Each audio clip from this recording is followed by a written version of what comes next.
Hey guys, get out of the camera shot. You're streaming? Yeah, I'm going to be in a minute. Where's Milo?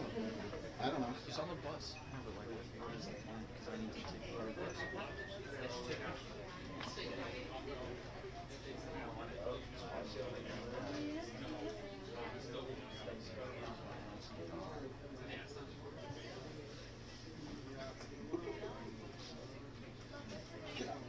Get out.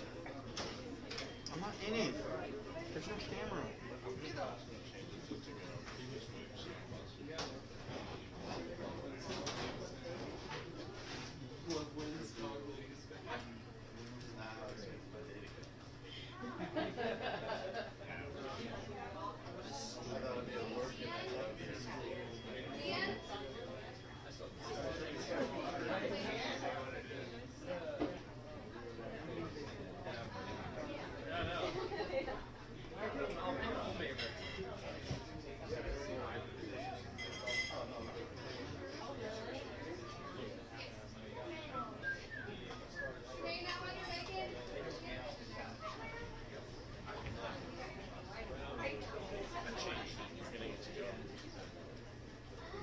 Dude, they get SRT juice.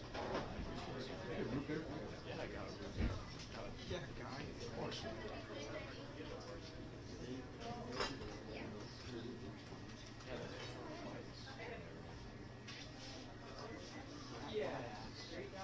It's just weird. No, I think he's coming. He's pointing cameras. Let's just put some triple X root beer on front lines right there.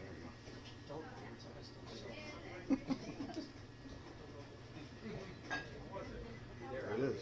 Yay. Well, this mic's hot, guys.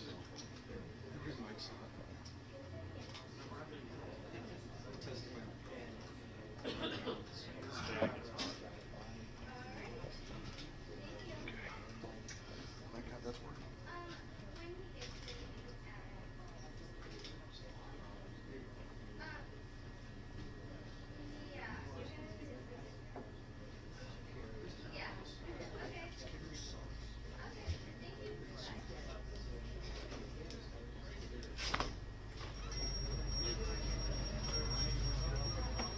Ready to go? Okay.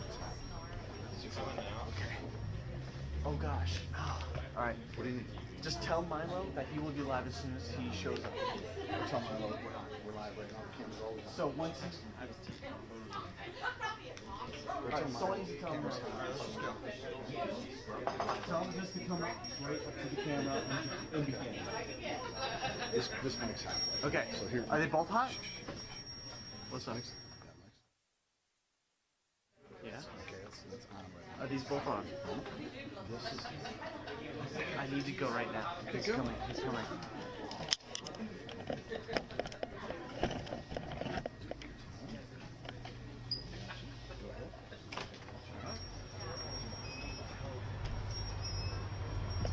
It doesn't look cool at all. There is weird shit. You don't have. Where's the engagement? Where's the young?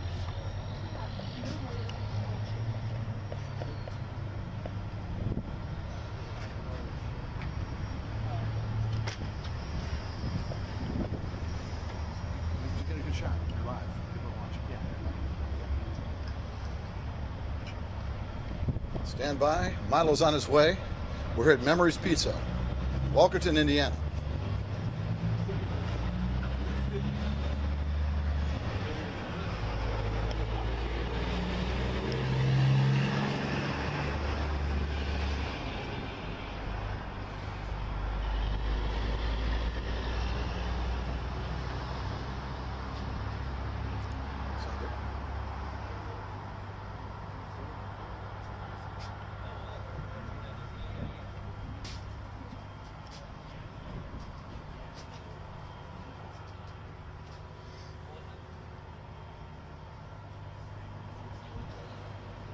Stand by. Milo will be with us soon.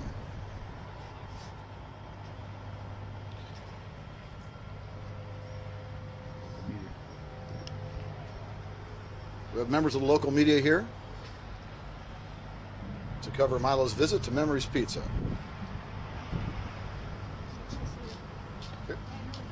comes Milo now.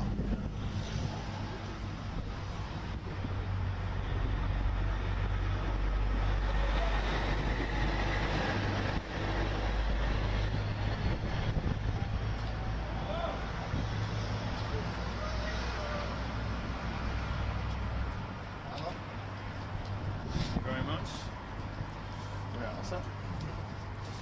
Hi, thanks for joining us. We are in Indiana at Memories Pizza, the site of, well, probably the most explosive and upsetting and entirely unnecessary social media firestorm of 2015. I'm here with my colleague Alan Bakari from Breitbart. Tell us what happened. What's the Memories Pizza thing all about, for those who don't know? So in March 2015, Mike Pence, who was then the governor of Indiana, now the vice president, going to be the vice president, signed a law called the Religious Freedom Restoration Act. And this essentially gave individuals and businesses more leeway to exercise their religious freedom by, say, denying service to a gay wedding if that conflicted with their beliefs.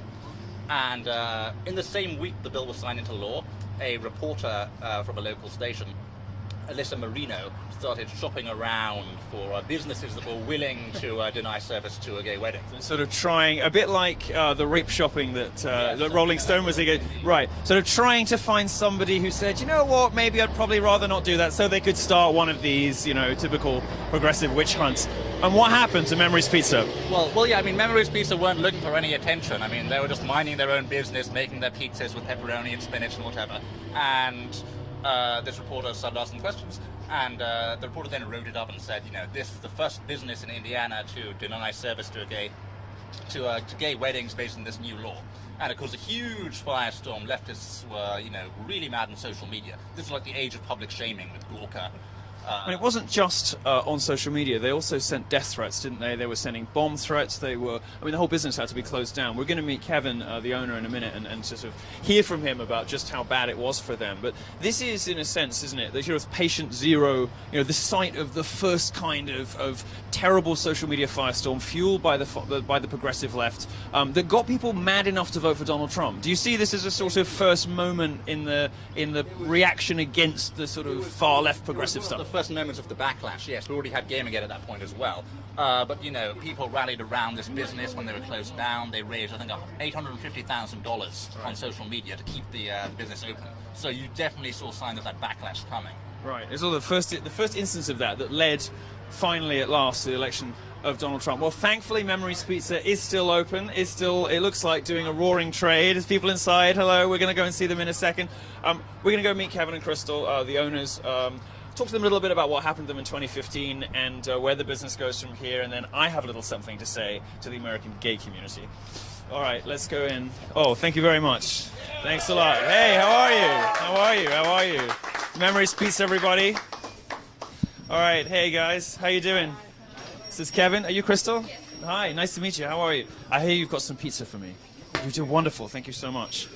Let me sort you out. There you go, sir. That's for you. Now, would you mind if we sit down and have a little chat? Is that okay? You want to come and have a chat with me? Thank you very much. I'm excited about this. I'm on a very strict diet at the moment. I very rarely get to eat pizza at all. All right, come and have a chat with me, sir. Now, are we allowed to? Where are we going to go? Wonderful, wonderful, wonderful. Everyone like the pizza here? It's good, huh? Yeah? Am I going to like it? All right, where are we going to? Oh, we'll go right here. Okay. Why don't you go in the corner over there, sir? All right. No, you're okay. You hop over there. I'm going to come sit next to you. Crystal? Yeah, come in here.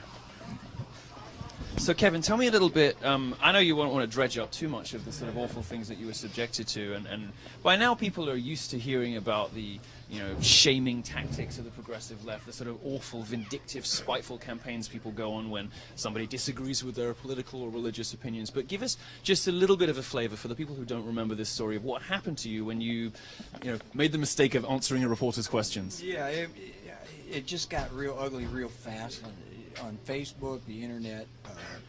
They said that the story came out, we were the first business in Indiana to refuse to serve homosexuals.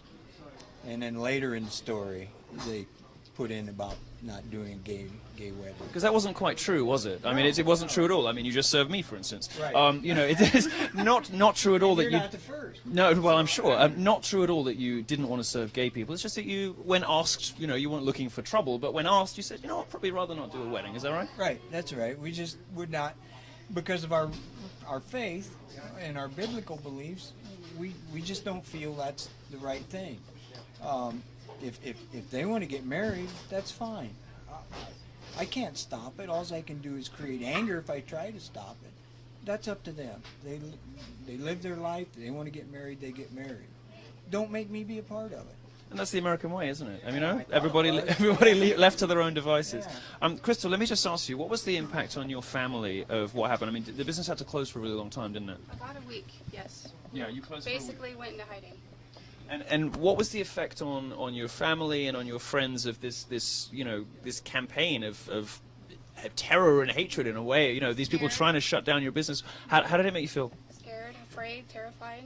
Just, I didn't want to be out in public. So, obviously, the reporting became hysterical. People were saying things about you that were not true. You had reporters at the door. You know, it started to become, you know, a story about homophobia when really it was just a question of, you know, sticking by your religious beliefs. Right. Now, the guy who put the law into place that enabled you to do that is now going to be vice president. Do you see any sort of? I think that Memories Pizza was one of those moments when America started to resist this sort of progressive left, you know, this sort of, you know, the Vitriol. Feminist, Black Lives Matter, you know, gay lobby vitriol, being vindictive and spiteful towards people. I think that what happened to you in 2015 was one of the first moments when America started to realize this had gone too far, and that ordinary, decent, you know, law-abiding people were being victimized. And that, for me, is part of why people voted for Donald Trump in this election. Do you see yourself as part of that story? Not until you mentioned it. Well, I think you are. I never thought of it that way. We're just a little family business, just, you know, trying to live our life, live our faith. No, I never looked at it like that. I mean, the president belittled us. You know, he made fun of us, but you know, it is what it is, and we just kind of went quiet and tried to stay out of the limelight and just do our thing. We live in a great little town, you know. It's been supportive and helpful, and no, I never thought that. I just didn't look at it like. Maybe I didn't realize how big it really was. Right. You know, I mean, I heard about it in England. You know, I was in London reading the stories. I know where it went.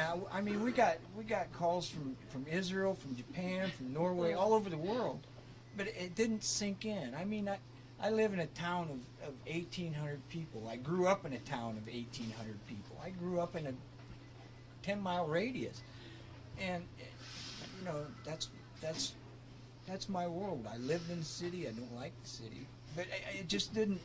It didn't dawn on me, even maybe to this point, how big it really is. Yeah. You know, somebody said one day, you know, you're going to be in history books. and it still doesn't sink in, you know, because this is my place. I don't live in New York where the world's so big. I live in Walkerton where it's just Walkerton. It's a nice community with decent people and good values, and I don't see it that way. But you bringing it up, it is big.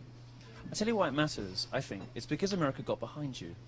I think it's because, you know, or at least enough of America, you know? Large portions of America, you know, really supported you. They did it financially. They did it in comments on the internet. Mm-hmm. They did it when they were asked by journalists. And they stood up, and it was perhaps the first time they had done that. Yeah.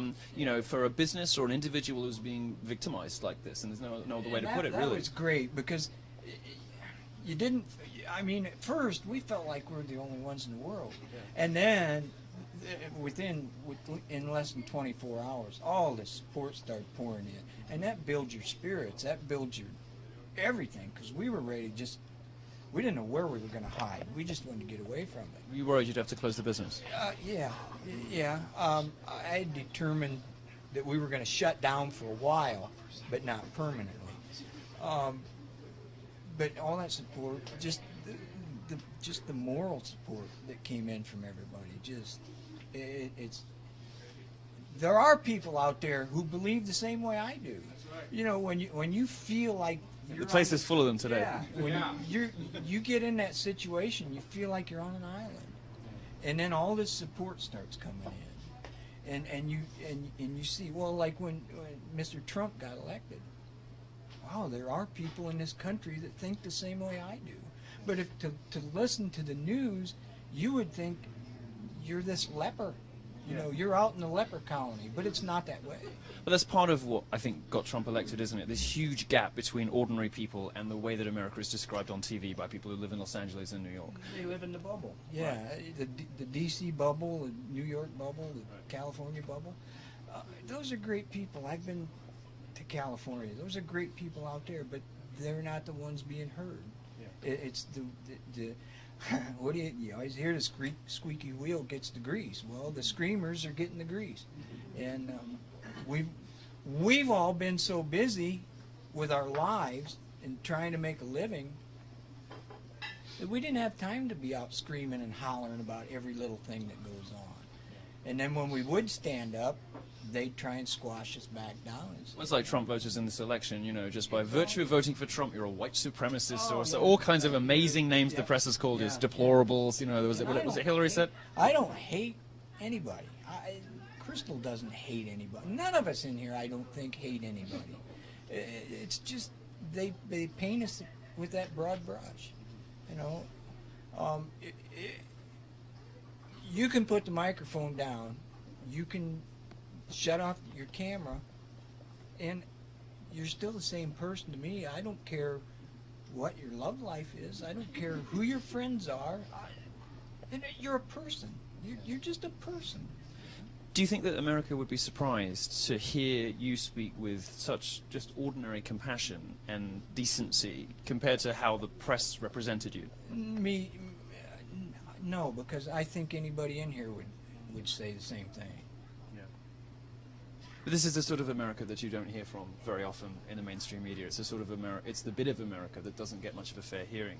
It's a bit of America that just voted Donald Trump into the White House, partly as a result, I think, of being ignored like that. Well, you know, I'm gay and I'm a Catholic, and sometimes those two things butt up against one another. So sometimes it's not easy. Sometimes, you know, you have to make some accommodations, and it's a struggle. You know, it's not the easiest thing in the world. You can't always choose who you have feelings for. But I'll tell you one thing. My experience coming over to America of, you know, what you might call real America, outside the coastal towns, has been characterized by compassion, love, understanding, and kindness. And it is so alien to the world that the media paints. You know, when you come to little towns like this and you hear good, decent people, you know, with nice families and good values, expressing themselves as you have, it makes me ashamed of the gay lobby, of the vindictive, spiteful, mean gay press, of the media that enables them. It makes it, you know, it does. I feel so sorry for you, and I'm sorry that happened to you. I really am, because I think these people really are beneath contempt in my view. Well, I guess I get confused too, because the Muslims can say, no, we won't serve you, and there's no grief. They don't. I noticed that the media doesn't go to Muslim bakeries and ask for cakes for a lesbian wedding. I mean, they don't go to Dearborn, do they? I mean, they don't go to Dearborn and say, "Will you please cater my dyke nuptials?" They don't say that. No. Maybe if they had a bit more balls, they would do that. What they do instead. They like their head. I love you. You're wonderful. Maybe they value their body intact. Well, look, thank you so much for spending some time with me. I'm gonna enjoy these with my crew. I'm gonna head outside and talk a little bit more to camera. I just want to say thank you so much for having me, and thank you for making so much time. And I'm so glad you're still going strong. The business is still going great. Thank you so much for spending time with me. I'm sorry for what happened to you, but you know. it seems like it worked out okay because America got behind you and realized what was really going on here. Well, listen, thank you so much, guys. I really appreciate it. Thank you so much. Thank you. Oh, how are you doing? How are you doing? How are you doing? I'm going to be right back. I'm just going to go talk to the people on the live stream, and then I'm going to come right back in. Okay? Thank you so much, everybody. I'll be seeing you in just a second. Well, saw for yourself, I think. The real face of Memory's Pizza, if you like. It's not the one you'll see on CNN. It's not the one you'll see on MSNBC. And it's not the one you'll hear from when you listen particularly to the mean and vindictive gay press that is...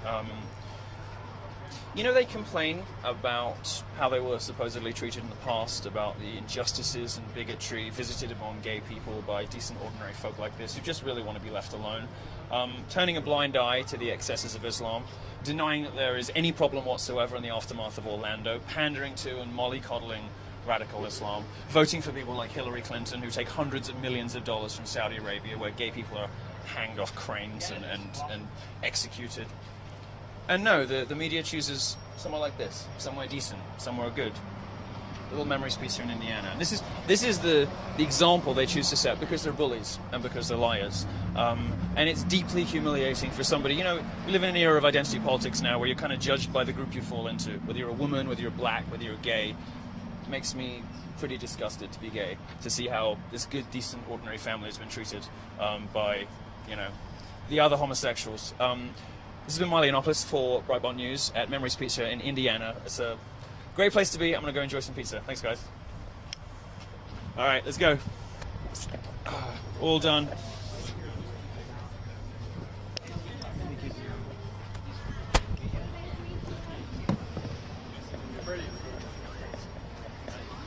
You need something from me? Not talking to me. All right. Will you be able to do a quick